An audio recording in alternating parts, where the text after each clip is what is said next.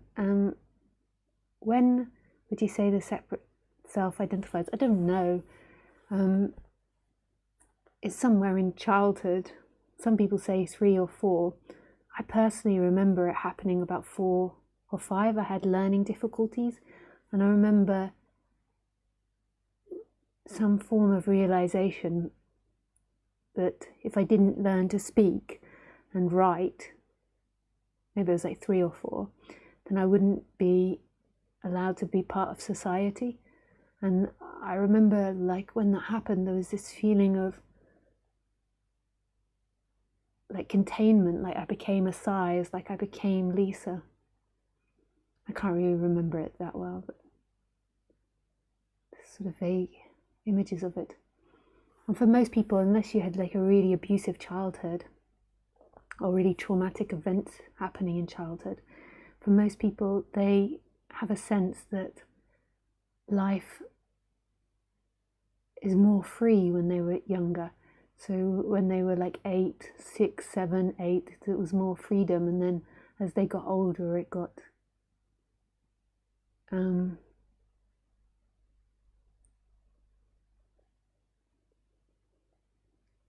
harder and harder.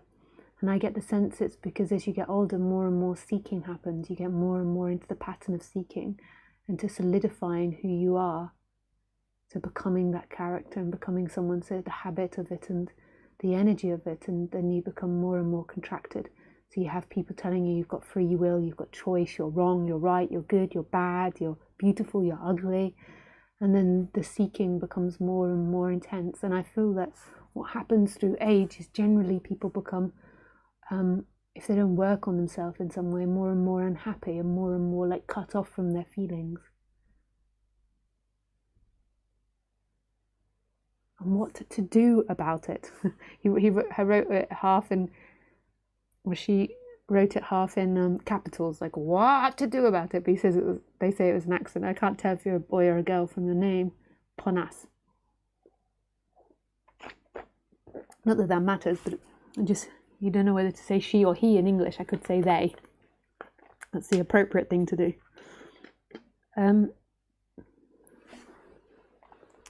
So what to do about it? I don't know really, to be honest with you. I don't know the way to freedom. Yeah, I just know what is. But then I've got theories about things, but I don't know if they're truth. Like, I don't know if that's really the way it is, and it's most probably changing for everybody. But my sense is that what has to be challenged is the beliefs that they will make you happy, that your ideas will make you happy. So normally you have to be able to settle the person down, and then there's the challenging of these beliefs of who you are. So if your person's suffering lots, you can't get to this yet. But once the person's more calm and more settled, then the challenging of who you are and the belief that money or fame or religion or anything will bring you more of what you're looking for than this moment. And then you could call that a surrender. But I don't know how one does that. It just seems to happen or not. You know, I could say until I'm blue in my face this to someone, and whether they do it is God's will, is down to life. They could try as much as they like, but might not be able to settle the personality. So I don't know about that. So my best advice for you is to to balance the person more, and then keep listening to non-duality if you can. I mean, obviously it depends on whether the person does that or not. I know that sounds like lots of contradictions. It's a very complex subject. But thank you for your question. Hi, Derek. Thank you, Lisa. I love it when you speak. but I'm totally at home in the silence when you don't speak. Not an insult. Yeah, no. It's not an insult. Thank you, Derek. Hi, Mara. Hello, dear Lisa. Would you please comment on making friends with one's own expectations? Making friends means, in the sense, to acknowledge them, but let them pass, not having in any way to react to them. Expectation sounds to me slightly different from seeking patterns. Is it so? Thank you very much, dear. Hey Mara, I wonder if you got this idea from Roger, because you've got Roger Castillo and Ramesh Balsakar, because in their teaching it is the teaching is all suffering comes from blame, guilt, shame, pride, and expectation. There's two different levels of expectation. So there's the like natural expectation that appears. So I expect to wake up in the house that I went to sleep in. I expect my car to be outside, when I've got my car keys. I expect the sky to be upwards, not downwards. So that's more natural expectation. Like I expect people to treat me with dignity and respect, and I expect myself to do that as well. But that's maybe more of a natural one, more of a natural bodily character dynamic that has got nothing to do with seeking or identification. Then on top of that, then seeking can come. So there can be an expectation that people are nice to you, and then there is strong attachment to it. So it can be really traumatic for you or awful for you when people aren't nice to you. It also could be traumatic without seeking. So there could be trauma in your body where you've been abused before, or you've been in a situation where you're really disrespected. So there could be some trauma around it. But the seeking element is the belief that you will find freedom in that. So the body is meant to have reactions, and it's meant to have feelings. That's normal to have feelings and to be upset if someone screams or shouts at you or swears at you or is abusive to you. But then there can be seeking energy that comes with that.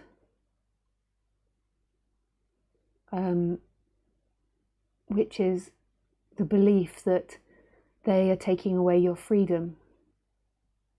And that's not true. Freedom is taken away because of detachment from who you are, or attachment to the personality structure. So you're not in contact with who you are. So nothing can take it away. And this is happening at a very subconscious level, like this deep-seated belief that something in this world is taking your freedom away. And it makes sense when we start to think that that's what we believe.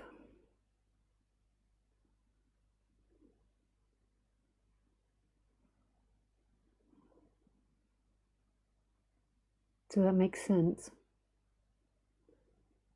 Like so when you're taught that by your parents, and you're taught it by society, and like objects and situations and scenarios do bring pleasure and pain. So it is painful, certain things, and it is pleasurable, certain things, but you don't find freedom in them. You'll never find freedom in them.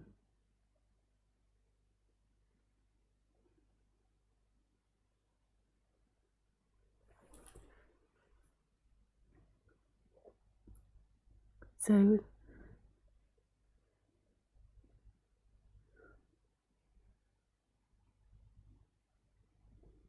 making friends means, in a sense, to acknowledge them, but let them pass, not having in any way to react to them.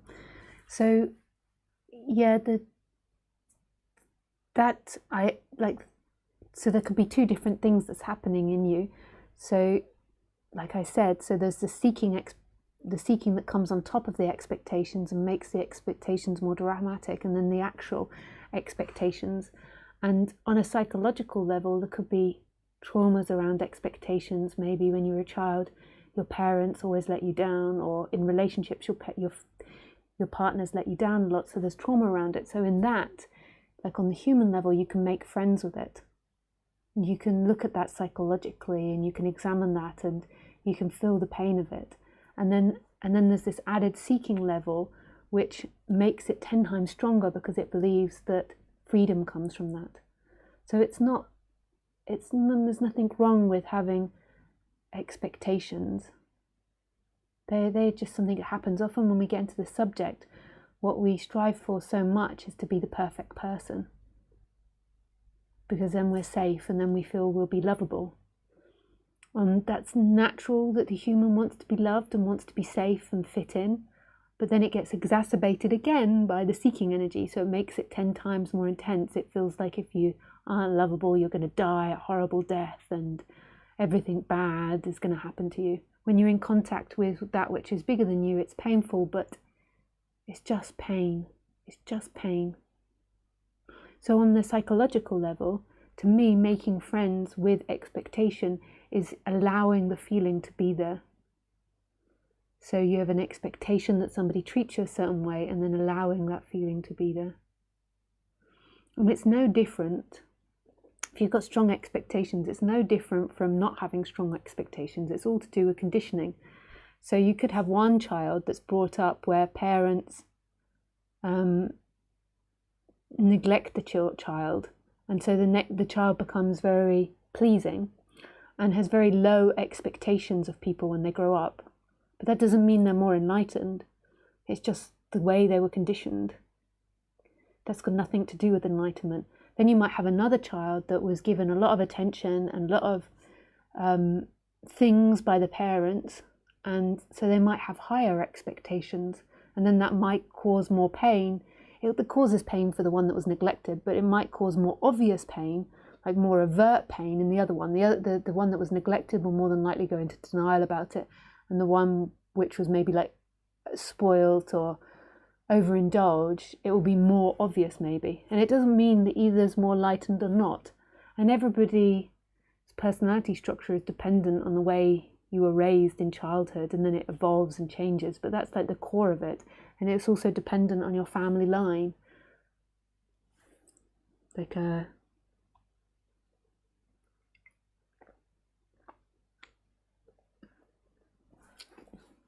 your past lives, you could say, or family line.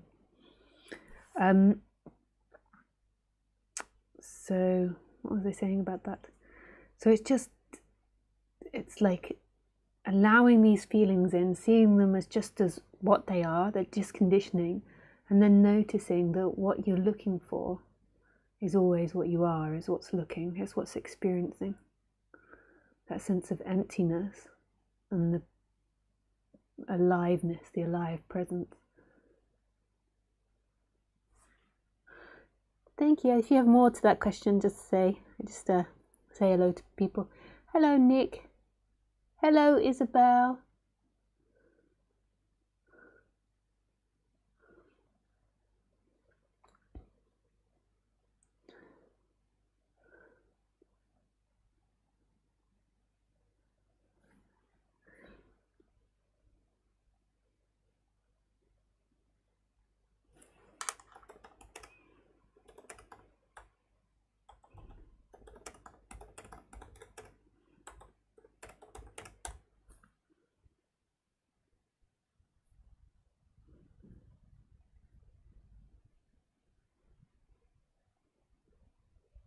So, black hole. Somebody's just about to call, and I just put them in the black hole. If you're a tech person, you know what that is. You might know what that is, maybe you don't. Black hole. They are in the black hole.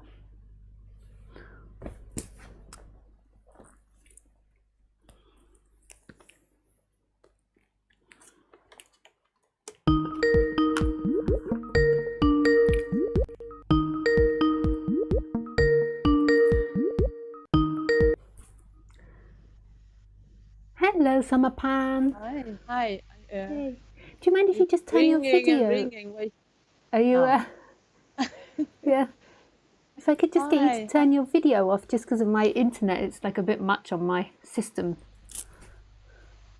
Wait. I will close. Wait. Oh, sorry. Hello. Hello. Can you hear me? Yeah, I can hear you. Oh, good. Yes. Okay. So, but now I don't see you. Oh, yeah, because I'm streaming, so I can't. Aha. So then I cannot see. I can only hear you. Okay. Yeah, you can only hear me, yeah. Okay. Okay. So, the way it works. Yes. I want to say hello. Hello, Summerpan. Nice to hear from you. I feel so happy to connect. Yeah. And, yeah.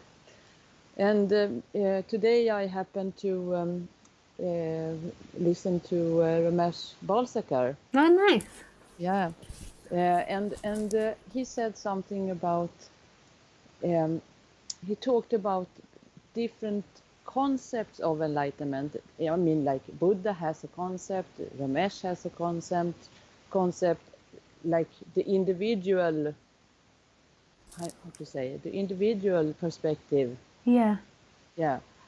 And when I heard him talk about it, because to me, concept and enlightenment is something that those words don't go together Yeah. somehow. Yeah. Because I have this that enlightenment cannot be a concept.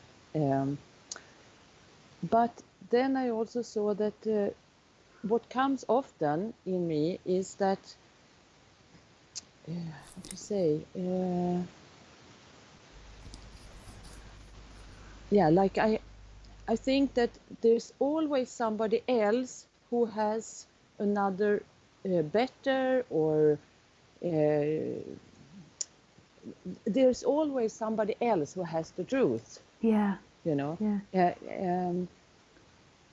And yeah, I don't know how to. Yeah, I think a lot of people could relate to that. Yeah. Yeah. It's. I mean, on one hand, I know that with the emptiness, it's when I'm sitting in emptiness, then of course that is true in me. Yeah. Yeah. But it's painful. This that it's both satisfying to listen to other people because there is a lot of recognition. Yeah. But then on the other hand, it's like this constant.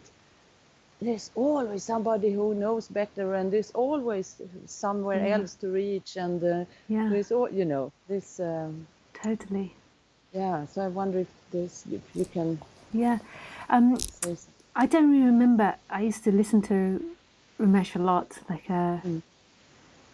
he used to go to his talks when he was when he was still alive in Mumbai, and I can't exactly remember what he would say, but he would say something along the lines that that everybody will have their own interpretation of what enlightenment is. Like, I can't go inside of Ramesh's head, or I can't go inside of the Buddha's head and see what they're experiencing, because as soon as we talk about it, we're putting it into concepts.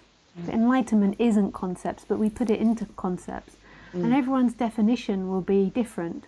So maybe to Ramesh, I wouldn't be enlightened, because his definition at one point when I was there was that enlightenment would be the end of blame, guilt, shame, pride, and expectation. And I still, on the human level, I still have those feelings and those experiences. So from that perspective, but to me, at first, I was concerned about this, but now I don't care. And to me, my concept of what enlightenment is that it's this energetic shift from being the person to being that space, but it's not dependent on what the human is.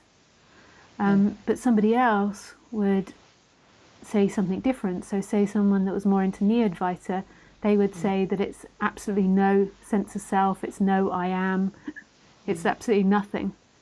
And so they would define me as wrong, and I don't define them as wrong or right, I just don't have that mentality. Yeah. So everybody's going to have their own interpretation of it and say what enlightenment is. I tend to not use enlightenment too much. I say awakening now because it's too dramatic and too like too much of a big deal. So I just say awakenings or something like that. It sounds less big. So then we can come back to the actual feeling that appears, that this sense of knowing what's right or wrong, and then this sense of trusting an external authority over ourselves. Because because I see that it's so easy to be in this feeling of being the sheep, you know. And then the journey about discovering oneself and being my own queen or my own authority is that then I'm totally alone, of course. And maybe that's the thing that is kind of both enjoyable, but it's also scary because then I can never be sure that I am right. You know, this feeling. Totally. And that's really scary for the person to because we live in a society that's based on wrong and right and good and bad and what we should do and what we shouldn't do. And it's really scary to follow our own authority and then be wrong. Like that's totally against our training. For thousands of years we've followed a leader. So it's like a mixing up because it becomes too important when there's attachment to that. So there can be a tendency or a desire to follow someone else or want to follow someone else. There's nothing wrong with that.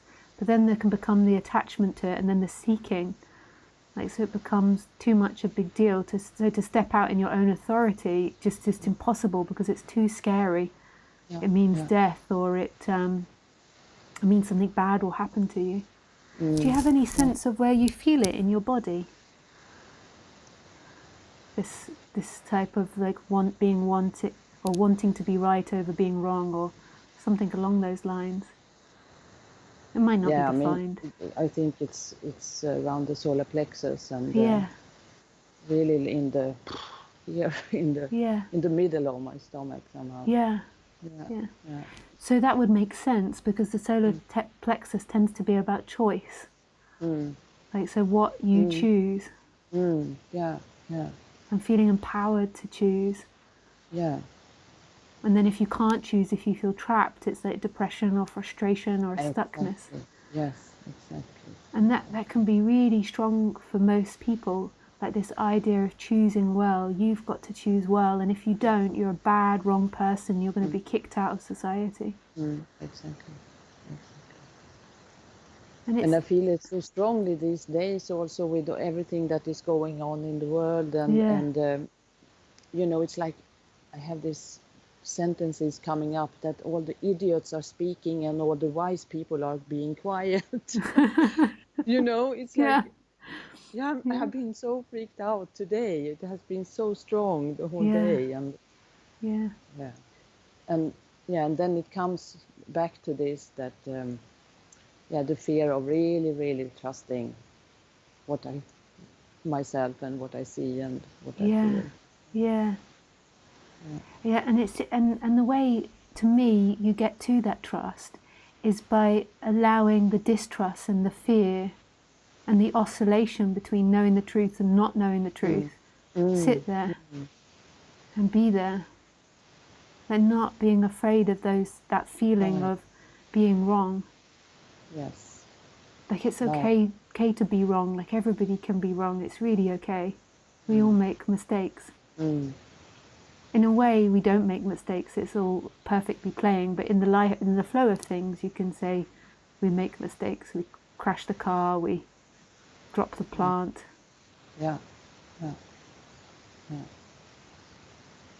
And it feels nice when that begins to stop, and then there can be the strength in what you are, like what you are now, and then letting that speak more, like being truthful to this moment.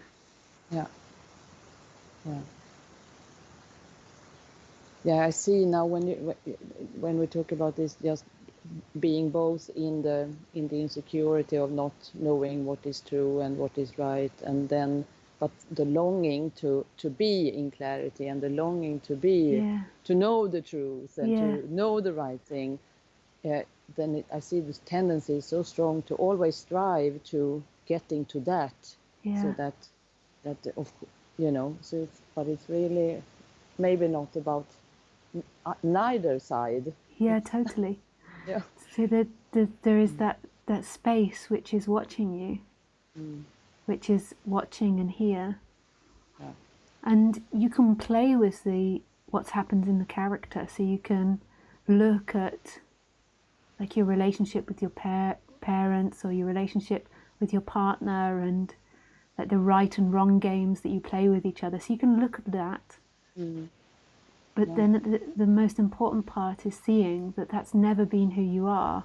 That's a play in who you are, and Yeah. the truth is the stillness that it's appearing in. And Mm, this is the deep rest that you're searching for in wrong and right. yeah. Yeah. Yeah.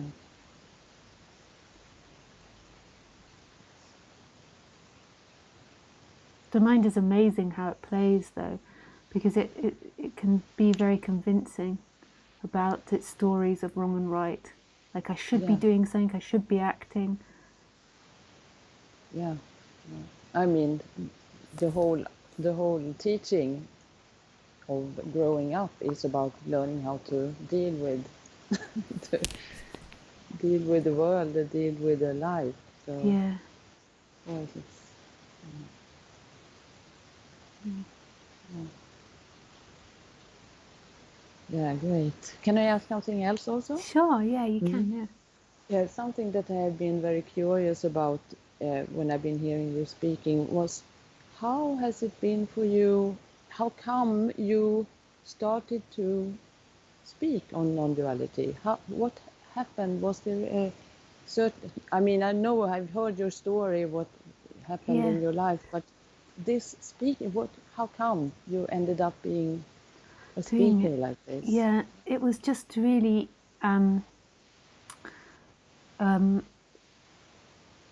like everything in this weird life. I was going to say a weird coincidence. Like, so at the time, um, my a good friend of mine was dying. He had a brain tumor, Mm, and I wasn't. I was only working part time at that time, so I was driving him around a lot. He couldn't drive his car anymore, and he had his own business.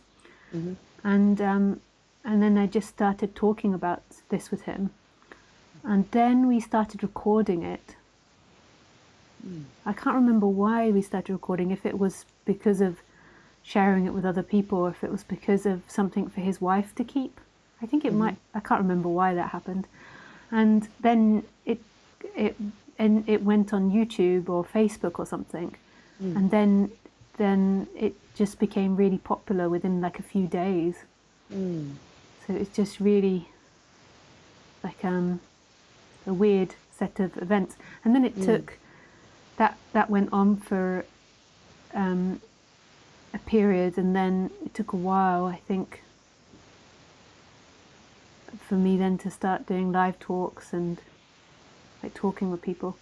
I feel mm, like it's been a training the last, mm, as I've been doing it for 10 years now, and I mm, feel like I've been through a training program.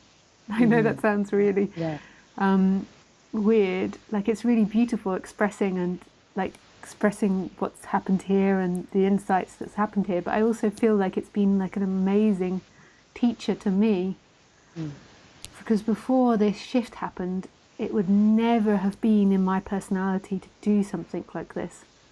mm, mm, They'd never. So my previous boyfriend was Roger, and he spoke about this subject. Roger Castillo. He spoke about this. Ramesh's student, and he spoke about this subject all the time when I was with him. mm, And I remember even thinking at the time, like, I loved the fact that he did all this talking. You know, like when guests came mm, over, or and I didn't have to do the talking. Like, so I mhm, mm, really enjoyed mm. this, and I really enjoyed being the one watching. Sometimes I could get jealous, like Yeah. of him getting all the attention, but I really enjoyed just sitting back and not having to do that. And yeah, it was never, and even he said, "You'll never be a teacher, Lisa," because he used to say I was too intellectually unclear, like I didn't have the intellectual clarity, not intellectual clarity in the subject, but because I'm dyslexic and I've got like quite a jumpy mind. You might notice from listening, like I'm not like staying on one point and focusing. I'm sort of jumping all over the place. So and I was totally fine with that. It didn't upset me. I was like, yeah, I can see that. And so it never was like an ambition. It was never thought that would happen. It just sort of happened quite spontaneously. And I think the reason that it became popular is because I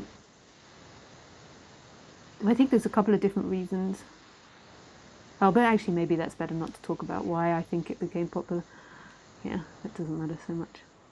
So yeah, so that's the story of it, of how I speak. Yeah, because I often wonder what it is that makes, I mean, if we talk about awakening and but what is the difference between people who has awakenings and I mean many people wake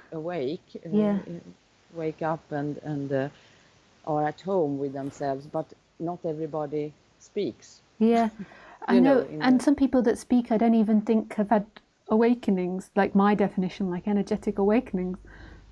So I think everyone speaks from their own place.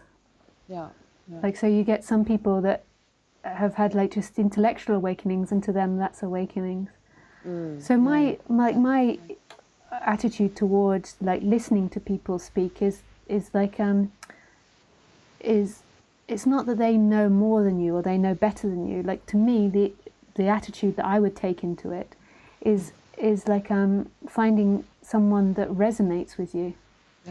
So it's not so when you're listening, it's not so much they know more or they've got more information or they know better. It's more that they're like resonating on a deeper level. Like, so sometimes when I hear people speak or look at people, like not look at people, but like hear different people speak, and I really can't tell where somebody is, but it's just like some people, when I hear them speak or just in the vicinity of them, like it's just a really nice energy that I can feel. That doesn't mean they've got better energy than anyone else. It just means that my energy is like resonating with them in a sweet way. And that to me is the most important thing. There can be other things that are important at different stages. So sometimes it's really important to have intellectual clarity, and sometimes it's really important to do emotional release. So working with someone that really looks at like the psychology of the character. But and then sometimes it's important to find someone that you're kind of like meditating with when you listen to them speak. So I think it's all different like times in people's seeking pattern. And then just to the other question, so in the beginning, like why I started to speak, like was that I was so excited by what had happened. I couldn't believe it. Like, so it didn't exactly feel like I was showing off, like, oh, look at me, look what happened. It was like, it's like I didn't know, like, even though I'd listened to teachers for years and years, I didn't really know until that happened, that shift happened, that was possible. And it was so, I was just so, like, there was such a, like, this desire to like share that love, like, and that was in the beginning, and then after a while it becomes more like routine. It's something you do. That, not that that's a bad thing, but in the beginning, when I first started sharing, so there was the friend that I was sharing with because he was ill, and then when I started doing it by myself, it was like this thing happened, and I didn't have anyone in my surroundings to talk about it with, really. Like, even with Roger, I tried to tell him, and we just couldn't even talk about it, like it. And so it just, it was, I suppose, another way, a way for me to express like my awe and it wasn't exactly gratefulness, but like this awe and this magic and this wonder. Yeah. And maybe I was like trying to also say, maybe there was a part in the character that was also like this really can happen. Like this character Lisa was so screwed up and she had so many issues. And I still have issues, but it was like such a big relief, that shift. Yeah, I remember one of your earlier videos. You are sitting, I think you are in India, and you're sitting in the bushes, and you are filming the plants and everything, and you are so sweet. I just love that. Yeah, that's a really. I think in the beginning, there was like I hadn't spoken about it so much. There was like less clarity verbally, but the energy was so sweet because I was so overwhelmed at the love and the beauty. It's so healing to listen to. It's so healing to see. Yeah, it's so wonderful. Yeah.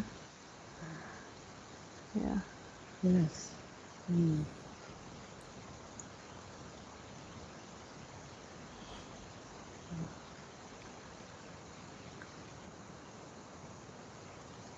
Yeah, I think that was my questions for today. Nice. Oh, thanks for calling in, Sampan. I really enjoyed answering those 2 questions.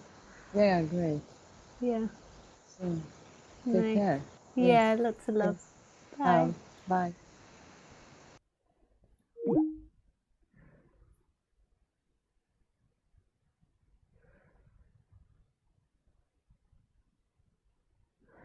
Thanks. This are a lot of information. I will listen again afterward. Yeah, Mara, there is a lot of information. And I forget where you're from as well. I now, after trying to learn second languages, I really respect anyone that's first language isn't English and listening to non-duality in your second language. That's really cool.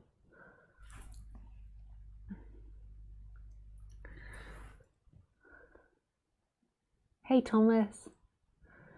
Hi Dennis. Can you speak about how awakening is not at the same level of reality or awareness that we think it is? Thanks, Dennis of Kentucky. Sure. Hi Carmela. Lots of love and gratitude. I have a wasp and a cactus flower, or a bee, today. I used to collect cactuses when I was a kid. I just thought they were out of this world, cactuses.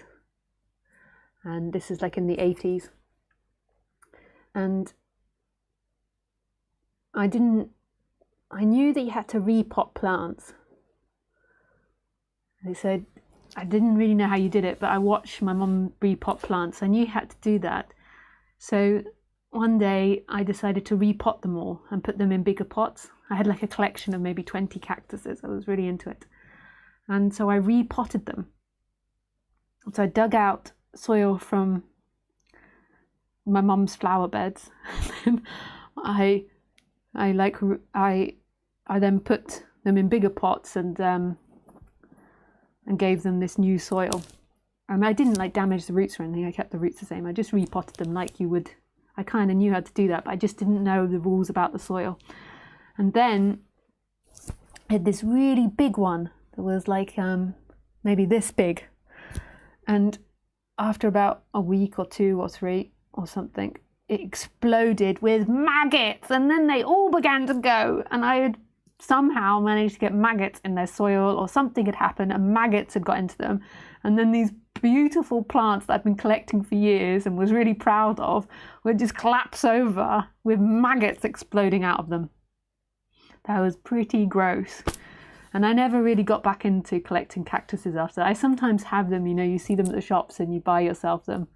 But yeah, and before that, I've been so good at looking after them, they even sometimes used to flower, which is quite a thing in like cold countries. But yeah, that was a little traumatic. The explosion of the maggots. Yes, I should have asked my parents how to do that properly before I did it. Okay, Dennis, back to your question. Can you speak about how awakening is not at the same level of reality or awareness that we think it is? Thanks.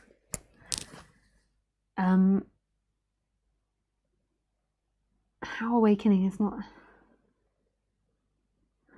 same reality or awareness that we think it is, so that we think it is. So I assume that what you're saying is that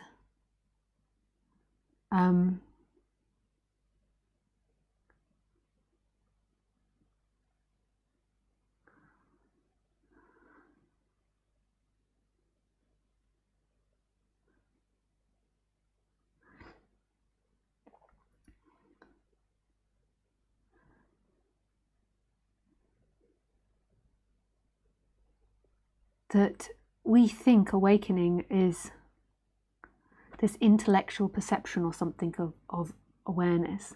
So we think we see it, but it's actually beyond anything that we can think or see.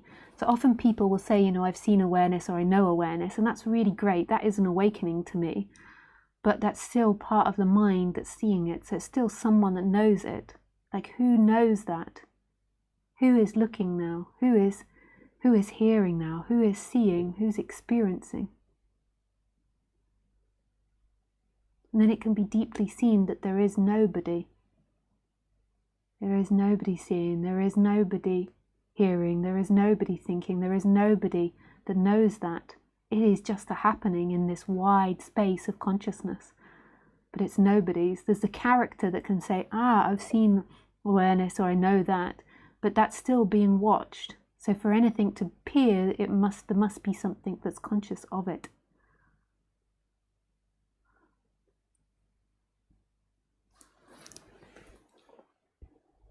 Thank you for your question, Dennis of Kentucky. Hi, wonderful fairy. Hi, Lisa. I really appreciate the last talk where you explained a bit more. This is a bit unrelated right now, but I'm wondering what eyebrow products you use. They look smashing.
This is totally my issue, wonderful fairy.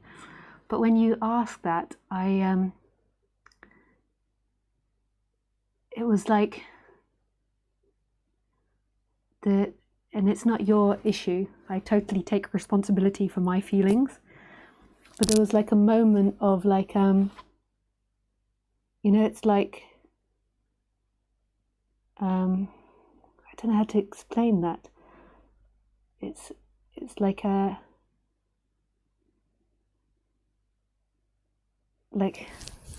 talking about this wonderful subject of non-duality, and then like somebody asks about eyebrow pencils. It's like, imagine the other way around. Like, I suppose it's like there's a feeling of like what I'm expressing is being demeaned. But it's not saying you're doing that. That's the way that I interpreted it. Like, there's no shame in wearing makeup or like putting eyebrow pencil on. Like, I think it's beautiful to express yourself in any way that you want. But there was like a moment of like feeling demeaned talking about that while talking about this subject. But that's me. That's on me. And what you do, and the reason that you do it is on you, but I'm not making any assumptions about what was happening for you, wonderful fairy. But for me, it felt a little sad, or a little like, sad moment of sadness or demeaning kind of thing. Yeah, and it also might be related to, like, as a woman, like a like bringing it back to close when you're talking about something important or something, I don't know, or sexuality or something, but it's really my issue and my interpretation there. So, but I'm happy that you enjoyed me explaining a bit more last week. Nice. Okay, so move on to HC. Hey HC. I have hurt a lot of people in my life, never on purpose. I have a lot of shame and guilt regarding this. I've always wanted to be a good person, but I'm not. I am out of control. I am also really confused about my gender and sexuality, with no clear identification with this field. I have a lot of shame with the ways I experiment with these things. Who am I? Can I ever gain understanding? Can I use non-duality to try to begin to understand all of this?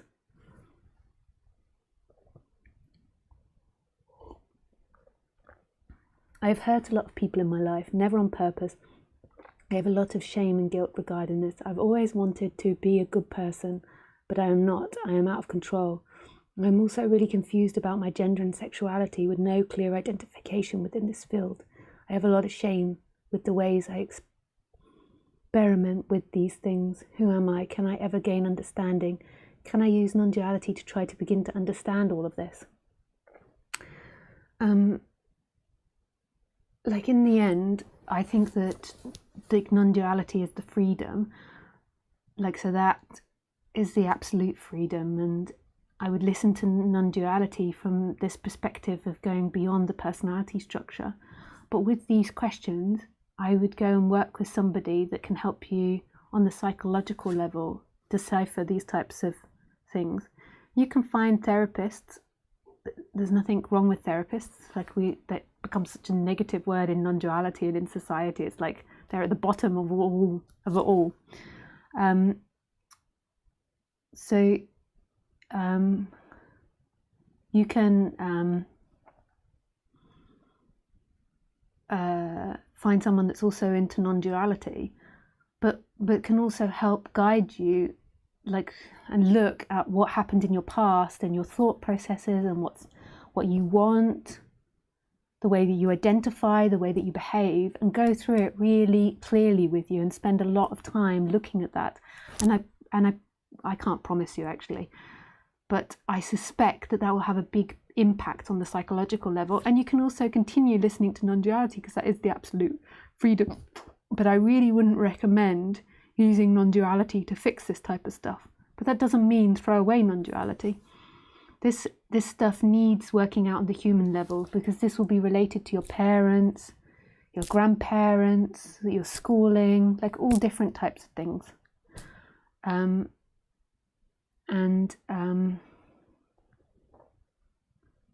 Yeah. And I think that there's many people out there that could help you.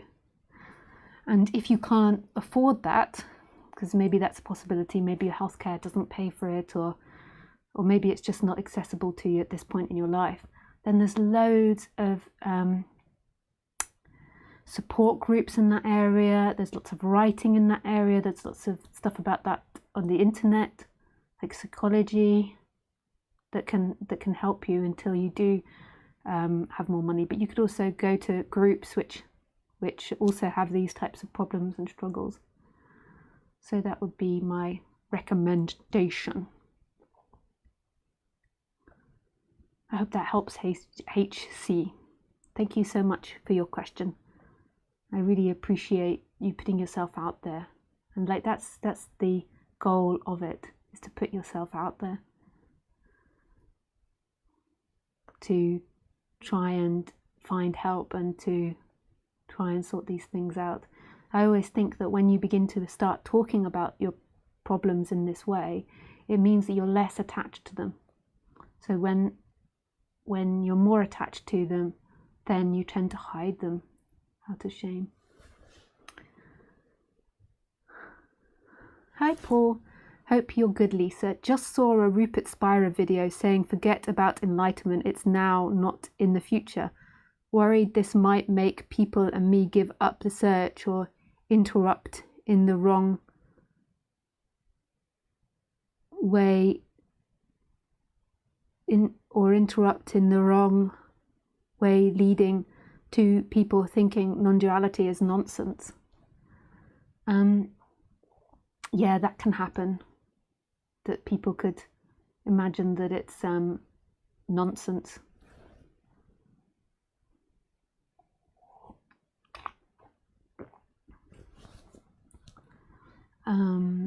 Yeah, it's really hard to talk about because like it comes over from the west, from the east, with this idea of enlightenment, and then it kind of gets sold, this notion of enlightenment, because you have to talk about the shift that happens, so awakening, or this shift that happens, but then it becomes the mecca for everybody, like I've got to get enlightened, and then this new daydream about you getting enlightened, which might be good for a period of time because it inspires people to do things, to change things, to try different things, to explore different things, but in the end it's like a big massive creamy cake with a cherry on top that doesn't exist, that you're never going to get to.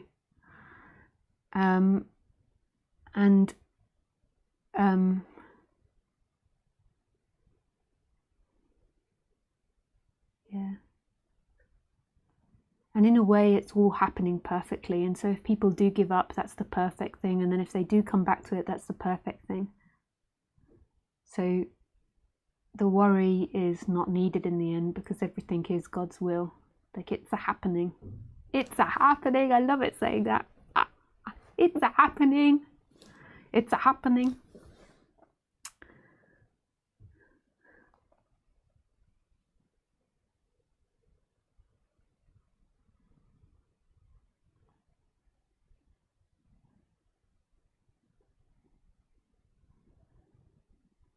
Hey Stephen.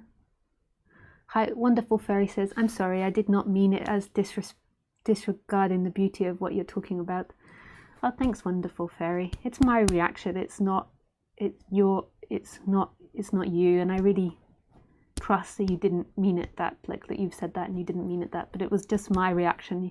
You can imagine, I don't know if you're a man or a woman, but sometimes for women, we sometimes have not been, especially if you're old, like maybe as a younger woman now, it's slightly different, but my generations and the generation before me, it's like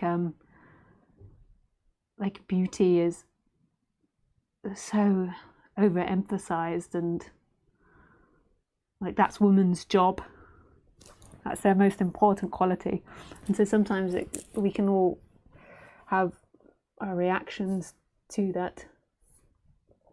But yes, but I also appreciate you appreciating my eyebrows.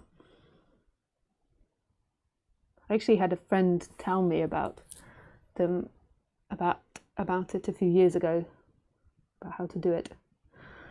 But anyway, Brian, can you call me? I think that I'm done for tonight. I can feel energetically that I'm getting tired. I didn't sleep so well and I have my period and I'm tired.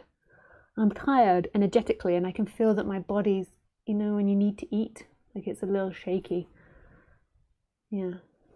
So I think I finish early tonight.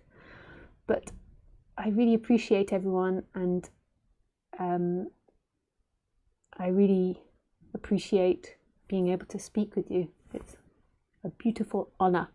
And I appreciate people putting themselves forward to be vulnerable and to express what they feel or what they want or ask questions. Yeah. Okay. Good night, my loves. I shall see you next week. Goodbye.